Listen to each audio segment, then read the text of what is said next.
Tirkashi, Saudiya da hadaddiyar daular larabawa da kuma qatar suna ƙoƙarin ƙauracewa dala.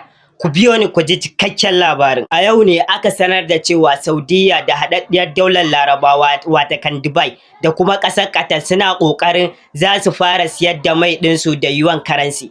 Ma'ana kenan ita ce a yanzu za su ƙauracewa dala, za su daina amfani da dala wajen hada-hadan mansu, za su ɗauki tsarin nan na yuan currency. Tsarin nan da kullum ƙasar Iran take maimaitawa, ƙasar Rasha take maimaitawa, ƙasar ita ma China take maimaitawa. To za su ɗauki wannan tsarin kenan, za su fara su ajiye petro dala kenan, za su fara amfani da petro yuan. Ma'ana kenan a taƙaice in zayyane muku.